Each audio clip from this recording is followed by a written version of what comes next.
Hello everyone, welcome to my video. আমি বিনোতা রয়। আজকে আমি কথা বলতে যাচ্ছি কম্পিউটার নেটওয়ার্কসে কিছু ইম্পর্টেন্ট টপিক সম্পর্কে। সেগুলো হলো প্রাইভেট আইপি এবং পাবলিক আইপি কি, প্রাইভেট আইপি এবং পাবলিক আইপির মধ্যে কি পার্থক্য রয়েছে এবং নেট সম্পর্কে, নেট অর্থাৎ নেটওয়ার্ক অ্যাড্রেস ট্রান্সলেশন সম্পর্কে। What is public IP?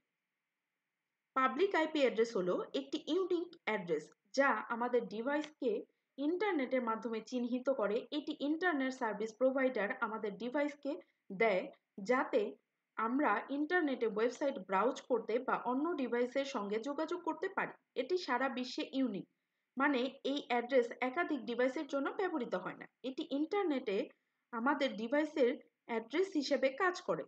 অন্য ডিভাইস বা সার্ভার আমাদের ডিভাইসের সঙ্গে যোগাযোগ করতে এটি ব্যবহার করে। পাবলিক আইপির এক্সাম্পল হিসেবে আমরা বলতে পারি, যখন আমরা একটি ওয়েবসাইট ভিজিট করি তখন আমাদের ডিভাইসের পাবলিক আইপি অ্যাড্রেসের মাধ্যমে সেই ওয়েবসাইট জানে যে আমরা ডেটা রিকোয়েস্ট করেছি এবং সে আমাদের ডেটা প্রোভাইড করে। এখানে পাবলিক আইপি অ্যাড্রেসের কিছু এক্সাম্পল দেওয়া আছে। এখন আমরা কথা বলবো প্রাইভেট আইপি অ্যাড্রেস নিয়ে। প্রাইভেট আইপি অ্যাড্রেস হলো এমন একটি অ্যাড্রেস যা একটি লোকাল নেটওয়ার্কের ভেতরের ডিভাইসগুলোকে চিহ্নিত করার জন্য ব্যবহৃত হয়। এটি ইন্টারনেটের বাইরে কাজ করে এবং একই নেটওয়ার্কে থাকা ডিভাইসগুলোর মধ্যে যোগাযোগ করতে সাহায্য করে। এটি শুধুমাত্র লোকাল নেটওয়ার্কে ব্যবহৃত হয়, যেমন আমাদের বাসা বা অফিসের ওয়াইফাই নেটওয়ার্ক। এটি ইন্টারনেট সার্ভিস প্রোভাইডার সরবরাহ করে না, বরং রাউটার এটি জেনারেট করে। একাধিক নেটওয়ার্কে একই প্রাইভেট আইপি অ্যাড্রেস ব্যবহার করা যেতে পারে, কারণ এটি ইন্টারনেটের সঙ্গে সরাসরি সংযুক্ত নয়। প্রাইভেট আইপি অ্যাড্রেসের উদাহরণ হিসেবে আমরা বলতে পারি, আমাদের বাসার ওয়াইফাইতে যখন মোবাইল, ল্যাপটপ বা স্মার্ট টিভি কানেক্ট হয় তখন রাউটারের প্রতিটি ডিভাইসে একটি প্রাইভেট আইপি অ্যাড্রেস থাকে। এই অ্যাড্রেস ব্যবহার করে ডিভাইসগুলো একে অপরের সঙ্গে তথ্য আদান প্রদান করতে পারে। এখানে প্রাইভেট আইপি অ্যাড্রেসের রেঞ্জ দেওয়া হয়েছে এ ক্লাস, বি ক্লাস এবং সি ক্লাসের জন্য। এখন আমরা কথা বলতে যাচ্ছি প্রাইভেট আইপি এবং পাবলিক আইপির ডিফারেন্স সম্পর্কে। পাবলিক আইপি ইন্টারনেট সংযোগের জন্য ব্যবহার করা হয়। প্রাইভেট আইপি এটি স্থানীয় নেটওয়ার্কের মাধ্যমে ব্যবহার করা হয়। পাবলিক আইপি বিশ্বে ইউনিক। প্রাইভেট আইপি বিভিন্ন নেটওয়ার্কে পুনরায় ব্যবহার করা যায়, অর্থাৎ অন্য নেটওয়ার্কেও আমরা সেম প্রাইভেট আইপি অ্যাড্রেস ব্যবহার করতে পারি। পাবলিক আইপি অ্যাসাইন করার জন্য আমাদের ইন্টারনেট সার্ভিস প্রোভাইডারের প্রয়োজন হয়, কিন্তু প্রাইভেট আইপি জন্য আমাদের কোনো ইন্টারনেট সার্ভিস প্রোভাইডারের প্রয়োজন হয় না, এটি রাউটার প্রোভাইড করে। পাবলিক আইপি বিশ্বের যে কোনো জায়গা থেকে অ্যাক্সেস করা যায়, কিন্তু প্রাইভেট আইপি নেটওয়ার্কের বাইরে থেকে অ্যাক্সেস করা যায় না। এখানে পাবলিক আইপি এবং প্রাইভেট আইপির একটি করে এক্সাম্পল দেওয়া হয়েছে। পাবলিক আইপির জন্য আমাদের কিছু পেমেন্ট করতে হয়, দেন ইন্টারনেট সার্ভিস অপারেটর থেকে সাবস্ক্রিপশন নিতে হয়, কিন্তু প্রাইভেট আইপি সম্পূর্ণ ফ্রি। Public IP limited. এই সমস্যা সমাধানের জন্যই আমরা সাধারণত প্রাইভেট আইপি ইউজ করে থাকি। প্রাইভেট আইপি আনলিমিটেড, কারণ প্রাইভেট আইপি নেটওয়ার্ক ভেদে আমরা রিইউজ করতে পারি। এখন আমরা কথা বলবো নেট সম্পর্কে। নেট কি? নেটওয়ার্ক অ্যাড্রেস ট্রান্সলেশন হলো একটি নেটওয়ার্কিং প্রযুক্তি। এটি একটি নেটওয়ার্কের ভেতরে ডিভাইসগুলোর প্রাইভেট আইপি অ্যাড্রেসকে একটি পাবলিক আইপি অ্যাড্রেসে রূপান্তর করে এবং পাবলিক আইপি অ্যাড্রেসকে একটি নেটওয়ার্কের ভেতরের ডিভাইসগুলোর প্রাইভেট আইপিতে রূপান্তর করে। এটি সাধারণত একটি রাউটারের মাধ্যমে পরিচালিত হয় এবং ইন্টারনেট অ্যাক্সেস প্রদান করতে ব্যবহৃত হয়। নেটের প্রধান কাজগুলোর মধ্যে একটি হলো হাইডিং প্রাইভেট আইপিস। এটি প্রাইভেট নেটওয়ার্কের আইপি অ্যাড্রেসগুলোকে ইন্টারনেট সরাসরি প্রকাশ হওয়া থেকে রক্ষা করে। Conserving IP address. IPv4 এর সীমিত আইপি অ্যাড্রেস সমস্যার সমাধান করে, কারণ এটি ডিভাইস একটি পাবলিক কারণ একাধিক ডিভাইস একটি পাবলিক আইপি ব্যবহার করতে পারে। এনহ্যান্সিং সিকিউরিটি বহিরাগত আক্রমণ থেকে নেটওয়ার্ককে সুরক্ষিত রাখে, কারণ ভেতরের ডিভাইসগুলো সঠিক আইপি অ্যাড্রেস ইন্টারনেটে প্রকাশিত হয় না। এখন আমরা কথা বলবো নেট কিভাবে কাজ করে। তার আগে আমাদের জানতে হবে যে আসলে আমাদের যে ইন্টারনেট, সেই ইন্টারনেটটা আমাদের ডিভাইসগুলোর প্রাইভেট আইপি জানে না। তারা শুধু আমাদের যে এই যে একটি নেটওয়ার্কের জন্য একটি পাবলিক আইপি আছে, সেই আইপিটিকেই চেনে। প্রাইভেট আইপিগুলো কোথায় সৃষ্টি হয়? প্রাইভেট আইপিগুলো সেখানে সৃষ্টি হয়, মানে প্রাইভেট আইপিগুলো হচ্ছে একটি পাবলিক আইপির আন্ডারে মাল্টিপল ডিভাইসের জন্য প্রাইভেট আইপি তৈরি হয়। তো এখন যদি আমরা এই যে প্রাইভেট আইপির একটি ডিভাইস, এই ডিভাইস থেকে একটি ওয়েবসাইটকে অ্যাক্সেস করতে চাই, তখন আমরা কি করব? তখন আমরা একটি ডেটা প্যাকেট তৈরি করব। ডেটা প্যাকেটের সোর্স অ্যাড্রেসের জায়গায় এই প্রাইভেট আইপি অ্যাড্রেসটি বসাবো এবং ডেস্টিনেশন আইপির জায়গায় আমরা সেই ওয়েবসাইটের আইপি অ্যাড্রেসটি বসাবো। দেন এই ডেটা প্যাকেটটি সুইচের মাধ্যমে আমরা নেট ডিভাইসের কাছে পাঠিয়ে দিব।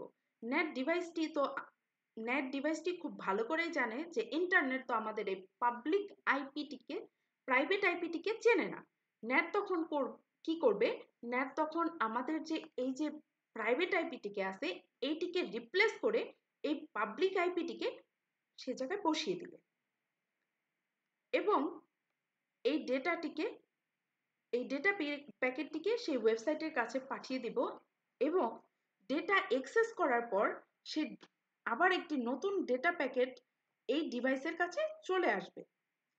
যখন আবার নতুন একটি ডেটা প্যাকেট চলে আসবে, তখন সোর্স অ্যাড্রেসের জায়গায় আমাদের যে ওই ওয়েবসাইটের আইপি অ্যাড্রেসটি আছে সেটা বসাতে হবে এবং ডেস্টিনেশন আইপির জায়গায় আমাদের এই যে পাবলিক আইপিটি আছে, যেটি প্রাইভেট আইপির পরিবর্তে বসলো, সেটিকে বসাতে হবে।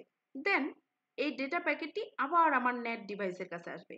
নেট ডিভাইসের কাছে যখন নাকি এই পাবলিক মানে এই ডেটা প্যাকেটটি আসবে, ডেটা প্যাকেটটির ডেস্টিনেশনে যখন এই পাবলিক আইপি অ্যাড্রেসটি দেখতে পারবে, তখন নেট খুব সহজেই বুঝে যাবে যে আমি তো এই পাবলিক আইপির পরিবর্তে এই প্রাইভেট আইপিটির পরিবর্তে এই পাবলিক আইপিটি বসিয়েছিলাম।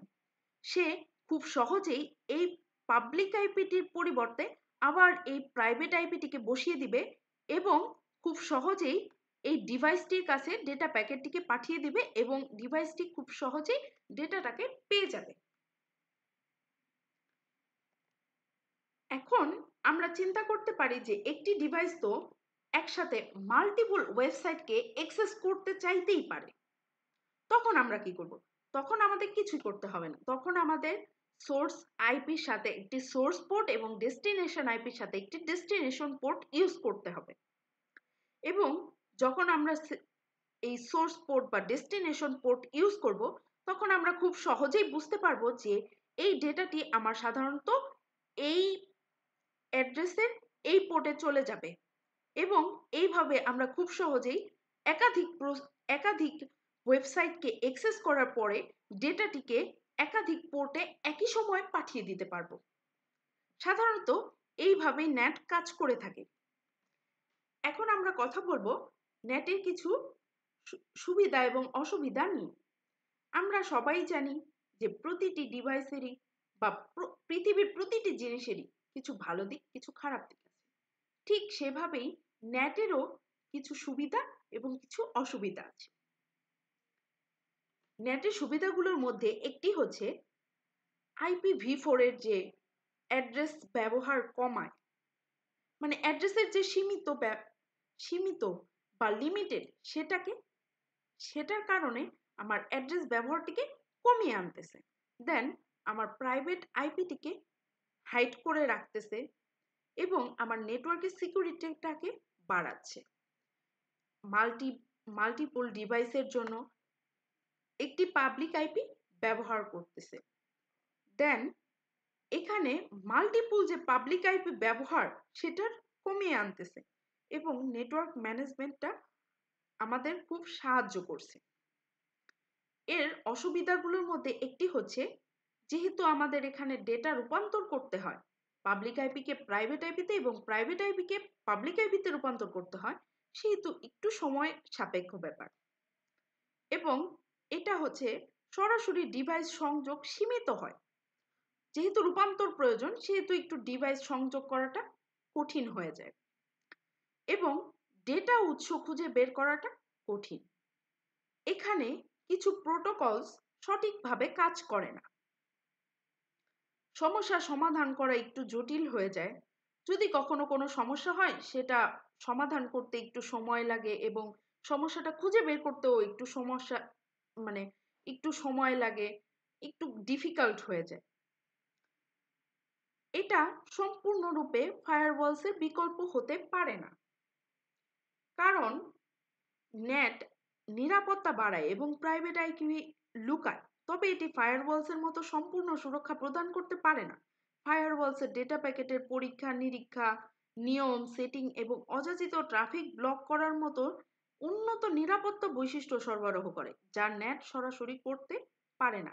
তাই নেট আমাদের অনেক উপকার করে, কিন্তু এটাকে আমরা বলতে পারি না যে এটা ফায়ারওয়ালসের রিপ্লেসমেন্ট বা বিকল্প। ধন্যবাদ সবাইকে। সবাই আমার ভিডিওটি দেখবেন এবং ভালো লাগলে কমেন্ট ও লাইক করে দেবেন।